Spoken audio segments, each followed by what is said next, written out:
اور جو انم تھی وہ اپنے گھر میں تھی، لیکن یہاں پہ شہباز کا نمبر بند ہو گیا تھا اس رات اپنے ہی گھر میں، اور اگلے دن صبح 10 بجے آن ہوا تھا۔ اور ویسے تو لوگ روٹین وائز نمبر بند کر دیتے ہیں کہ رات کو کوئی پریشان نہ کرے، لیکن وہ روٹین وائز کرتے ہیں، لیکن شہباز نے اسی دن بند کیا تھا۔ تو پولیس والے اس سے پہلے یہ پوچھتے کہ نمبر کیوں بند کیا تھا۔ دوسرا وہ پوچھتے کہ یہ ہونڈا جو تو لے کے یادو سے گیا ہے، یہ تو ہونڈا ادھر کس لیے لے کے گیا تھا؟ دو چیز۔ اور تیسری چیز، یہ تیرے سالہ تھا، تیرا جیجا تھا، تو اس کا سالہ تھا، تم لوگ ایک ہی گاؤں کے رہنے والے ہو، اور قتل ہو گیا، تو ہمارے پاس آیا کیوں نہیں؟ یہ ساری چیزیں جب پولیس والے اس کے سامنے رکھتے ہیں، اس کو ڈانٹ ڈپٹ کرتے ہیں، تو اس کو ماننا پڑتا ہے کہ ہاں جی میں نے قتل کیا۔ تو پتہ چلتا ہے کہ قتل کیوں کیا ہے جی۔ قتل کرنے کے پیچھے بھی ایک بڑی لمبی سٹوری ہے، سٹوری چلے جا کے جاننے کی کوشش کرتے ہیں۔ سٹوری کچھ یوں ہے کہ یہ کاشف اور شہباز ایک ہی گاؤں کے رہنے والے ہوتے ہیں، دونوں آپس میں کافی اچھے دوست ہوتے ہیں، تو ان کا ایک دوسرے کے گھر آنا جانا بھی کھلا ہوتا ہے۔ تو کاشف کی شادی پہلے ہوئی ہوتی ہے نصرت کے ساتھ، تو اس لیے جو شہباز ہوتا ہے وہ اس کے اوپر بھروسہ کرتا ہے کہ کوئی نہیں، اس کی شادی بھی ہے، ایک بچہ بھی ہے، یہ میرے گھر میں تو اس طرح کی کوئی حرکت نہیں کرے گا کیونکہ یہ آلریڈی شادی شدہ ہے۔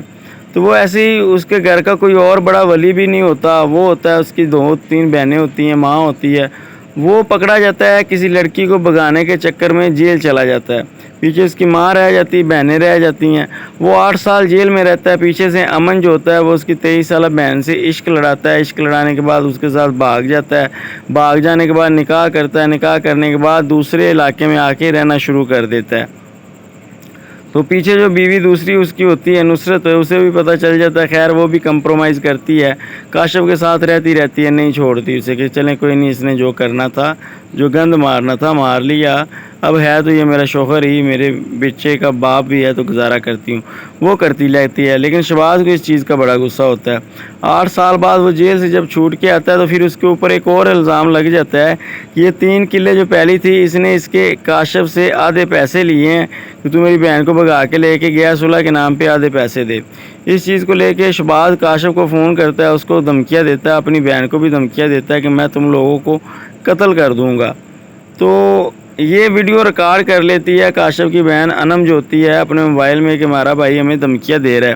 اچھا، پولیس والے اس کی تفتیش بھی کر رہے ہوتے ہیں، اسی دوران وہ موبائل بھی مل جاتا ہے بہن کا، اس کے اندر سے وہ ویڈیو بھی مل جاتی ہے۔ پولیس والے پوچھتے ہیں کہ یہ ویڈیو اس نے کب بنائی؟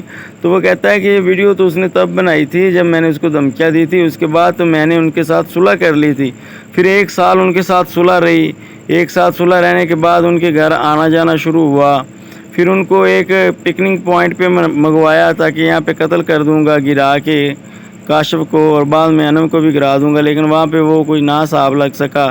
پھر ایسے ہی میں ایک دن ان کے گھر تھا، بچے کی ڈلیوری ہوئی، ڈلیوری ہونے کے 2-3 دن بعد 10 دن بعد جب گھر آئے تو گھر آنے کے بعد ہاسپٹل میں وہ بھی پین سے گزری تھی بہن میری، اس لیے وہ بھی تھکی آ رہی آئی، آ کے بیڈ کے اوپر سو گئی، جیجا بھی سو گیا، میں واش روم میں گیا، پیشاب وغیرہ کیا، پھر کچن میں گیا، بڑا سا ایک چھرا لے کے آیا، آ کے جیجا کے اوپر تاپڑ توڑ وار کرنے شروع کر دی۔ اتنے میں میری بہن جا گئی، اس نے ورودھ کرنے کی کوشش کری، لیکن وہ لیبر پین سے گزری تھی، وہ ورودھ نہ کچھ خاص کر سکی، میں نے اس کو بھی قتل کر دیا۔ قتل کرنے کے بعد بچے کو قتل کرنے کا میرا من نہیں بنا، تو بچے کو میں نے قتل نہیں کیا، ویسے ہی چھوڑ دیا، میں نے سوچا بھوک سے مر جائے گا۔ تو اس دن اتفاق دیکھے کہ شہباز کسی بھی کیمرے میں نہیں آیا، تو اس دن اگر وہ واپس گاڑی لے کے نہ آتا تو اس نے پکڑا نہیں جانا تھا۔ اب گاڑی وہ کیوں لے کے آیا؟ گاڑی لے کے آیا کہ 3 دن بعد میں جاتا ہوں گاڑی لے کے، تو ان کی جو لاشیں ہیں وہاں پہ ان کو کہیں پہ ٹھکانے لگا دیتا ہوں، لیکن 3 دن بعد جب واپس آتا ہے دروازہ کھولتا ہے تو اندر سے اسمیل ہی اتنی گندی آ رہی ہوتی ہے، اور کیڑے دیکھ کے اس کا من ہی نہیں کرتا ان کے قریب جانے کا، وہ اس کا دل گھبرا جاتا ہے، وہ کہتا ہے کہ کہیں نہ کہیں میں یہاں سے نکلوں صحیح۔ بڑی مشکل سے وہ تالے نکالتا ہے، واپس نکلتا ہے اور نکل کے چلا جاتا ہے۔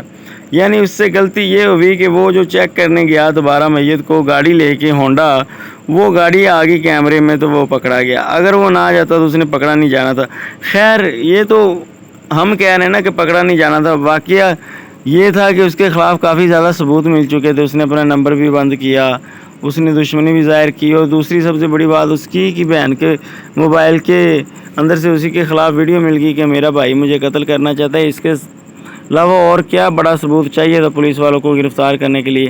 خیر پولیس والے شہباز کو آفیشلی گرفتار کر لیتے ہیں۔ گرفتار کرنے کے بعد چارج شیٹ بنتی ہے اور جج کے سامنے پیش کیا جاتا ہے کہ اس نے اپنے بھائی کو اور بہنوئی کو قتل کر دیا ہے۔ یوں وہ اپنی بہن اور بہنوئی کو قتل کرنے کے بعد مقدمہ ان کے اوپر چلنا شروع ہو جاتا ہے۔ اب وہ جیل کے اندر ہے۔ وہ جو بچہ تھا مرنے والی کنڈیشن میں پیلا پڑ چکا تھا 10 دن کا بھوکا، وہ آہستہ آہستہ ریکور ہونا شروع ہو جاتا ہے۔ 15-20 دن بعد وہ ریکور ہو جاتا ہے اور اس کنڈیشن میں آ جاتا ہے کہ نارمل کنڈیشن میں ہو۔ وہ بچہ دادا اور دادی کو دے دیا جاتا ہے، یعنی کہ جو اس کی سوتیلی ماں نصرت ہوتی ہے حقیقی معنوں میں اس کے پاس اور اس کی دادا دادی کے پاس چلا جاتا ہے وراثت میں، تو وہ بھی اس بچے کو اڈاپٹ کر لیتے ہیں، قبول کر لیتے ہیں۔ یوں یہ ان کی زندگی کی کہانی تھی۔ اب شہباز صاحب اندر ہے اپنے جیجا اور اپنی بہن کو قتل کرنے کے جرم میں، اور بچہ دادا اور دادی کے پاس ہے۔